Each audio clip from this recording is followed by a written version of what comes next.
ሰላምና ጤና በያላችሁበት ዓለም ዳርቻ ሁሉ ይሁንላችሁ። ዛሬ ድንቅ በሆነ መረጃ ተገናኝተናል። በዛሬ ትምህርታችን በቀን ላይ የሚኖረንን የኃይልና የብርታት አቅም ከመጨመር በተጨማሪ ይህን አይነት ጥቅም እየሰጠ አያይዞ መላው ጤናችንን የሚደግፍ በቀላሉ እቤታችን ከ3 ግብአቶች አዘጋጅተን መጠቀም የምንችለውን የሻይ አይነት እንመለከታለን።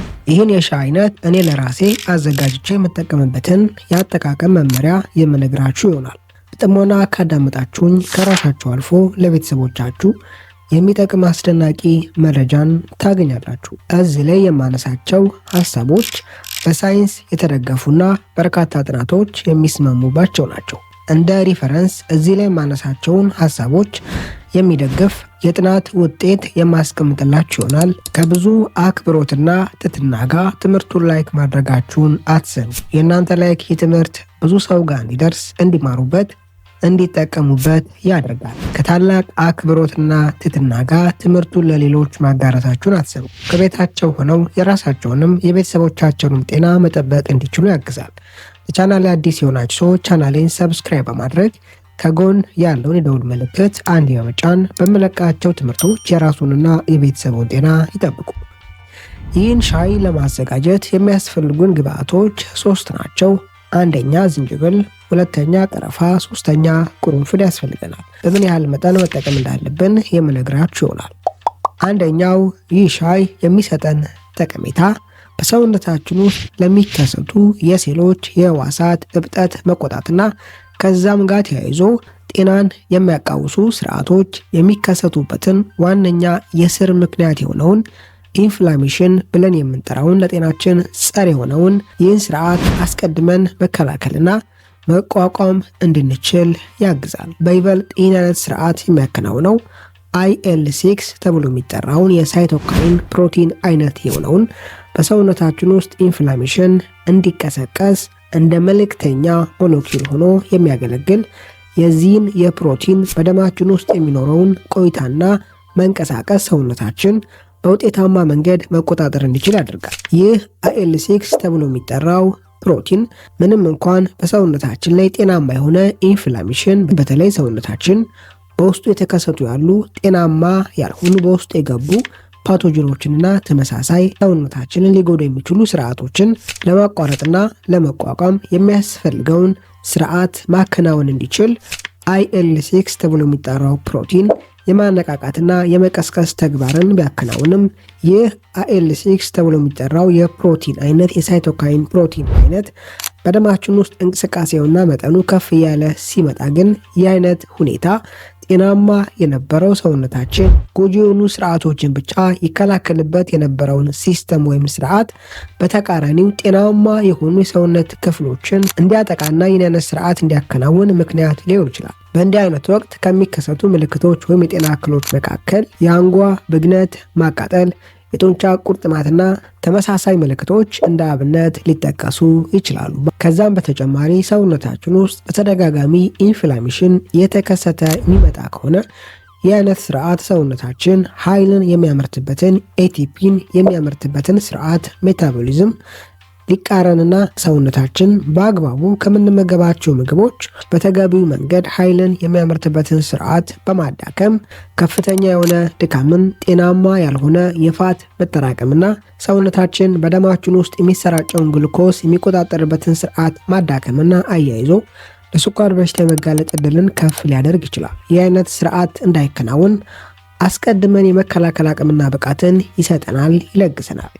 ሁለተኛው ይህ ሻይ የሚሰጠን ጠቀሜታ ይበልጥ ደግሞ ጠዋት ላይ ስንጠቀመው ሰውነታችን ከምንመገባቸው ምግቦች የሚያገኛቸውን ካርቦሃይድሬቶች፣ ፋቶችና ተመሳሳይ አልሚ ምግቦች በተገቢው መንገድ ሜታቦላይዝ በማድረግ አያይዞ በደም ውስጥ ጤናማ የሆነ የግሉኮስ መሰራጨት መንቀሳቀስ እንዲኖር ሰውነታችን ማድረግ እንዲችል ይደግፋል፣ ያግዛል። ይህ በቀን ውስጥ ለሚኖረን የኃይል ምርትና የመነቃቃት ስሜት እጅግ አስፈላጊ በቀን ውስጥ የሚኖረንን የመነቃቃትና ኃይልን የምንጠቀምበትን መንገድ የሚወስን አንደኛው ቫይታል የሆነ የሰውነታችን ተግባር ነው። ይህን አይነት ስርዓት ሰውነታችን በአግባቡ ማከናወን እንዲችል በማድረግ በቀን ውስጥ ጤናማ የሆነ የግሉኮስ የስኳር መንቀሳቀስ በደም ቧንቧ ውስጥ እንዲኖር ሊደግፍ ይችላል። ሶስተኛው ይህን ሻይ ጠዋት ላይ ስንጠቀም ከምንመገባቸው ምግቦች ሰውነታችን በትንሿ አንጀት አማካኝነት ሜታቦላይዝ አድርጎ ለሰውነታችን የሚጠቅሙ ንጥረ ነገሮችን የሚያስቀርበትን ስርዓት ከማቀላጠፍ ከፍ ከማድረግ በተጨማሪ ምግብ ከተመገብን በኋላ ተያይዞ የሚከሰቱ የሆድ መነፋት፣ ጋዝና ተመሳሳይ ስሜቶችን ለመቆጣጠር ያግዛል። አራተኛውና የመጨረሻው በይበልጥ ሴቶች ወር አበባ ውስጥ ሲገቡ ተያይዞ የሚኖር የወር አበባ ህመምን ማስታገስና ተፈጥሯዊ በሆነ መንገድ መቆጣጠር እንዲችሉ ያደርጋል። በይበልጥ ይህን አይነት ጠቀሜታ ለማግኘት ይህን የሻይ አይነት አዘውትሮ መጠቀም አስፈላጊ ነው። ይህን ሻይ በሚከተለው ቀላል መንገድ ቤታችን አዘጋጅተን መጠቀም እንችላለን። በቪዲዮ ላይ እንደምትመለከቱት እነዚህ 3 ግብአቶች በሚከተለው መጠን ያስፈልገናል። ዝንጅብል እንደምትመለከቱት በዚህ ያህል መጠን ያስፈልገናል። ቅርንፉድ 4 ፍሬ ቅርንፉድ በቂ ነው። የመጨረሻው ቀረፋ ነው። ቀረፋ በዱቄት መልክ የምትጠቀሙ ከሆነ ግማሽ የሻይ ማንኪያ በቂ ነው። በእንጨት መልክ የምትጠቀሙ ከሆነ ደግሞ የእንጨት ግማሹን መጠቀም ትችላላችሁ። እኔ በእንጨት መልክ ስለምጠቀም ግማሹን ነው የምጠቀመው። ሌላው ለአንድ የሻይ ብርጭቆ ሻይ የምትሆን ውሃ ያስፈልጋቸዋል። መጀመሪያ ውሃውን ማፍላት፣ ልክ ውሃው ሲፈላ ቦይሊንግ ፖይንት ላይ ሲደርስ ስቶቭን መቀነስ፣ ዝቅተኛ መጠን ላይ ማድረግ፣ በመቀጠል ከላይ ያዘጋጀናቸውን 3ቱን ግብአቶች አንድ ላይ መጨመርና አብሮ ከ8 እስከ 10 ደቂቃ እንዲፈላ ማድረግ። በመቀጠል ይህን አጥልለን መጠቀም እንችላለን።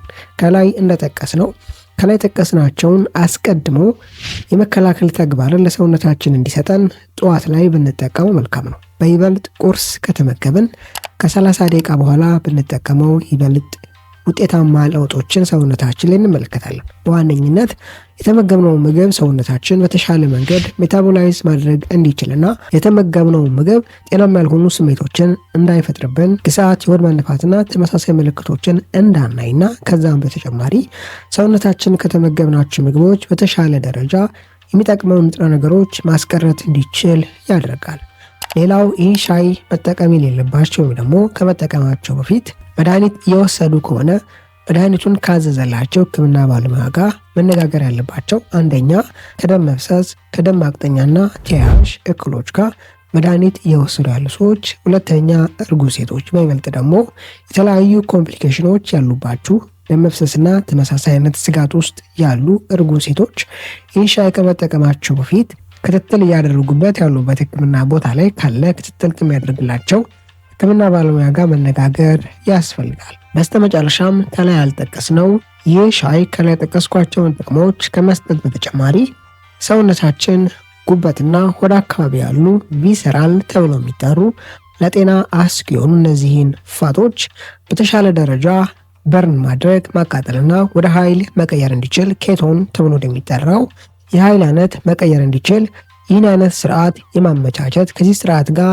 የሚሳተፉ ወይም ደግሞ የሚተባበሩ ኢንዛይሞችን የማነቃቃት ተግባርና አቅምንም ለሰውነታችን ሊለግስ ይችላል። በዛሬ ትምህርታችን ላይ ጠቃሚ ሀሳቦችን፣ ምክሮችን እንዳገኛችሁበት ተስፋ አድርጋለሁ። ይህን ትምህርት ለሌሎች በማጋራትም እንዲማሩበት እንዲጠቀሙበት እናድርግ። በቀጣይ በአስተማሪ ቪዲዮ እስከምንገናኝ መልካም ጊዜ ይሁንላችሁ። ቪዲዮውን ላይክ ማድረጋችሁን አትዘንጉ። ባይ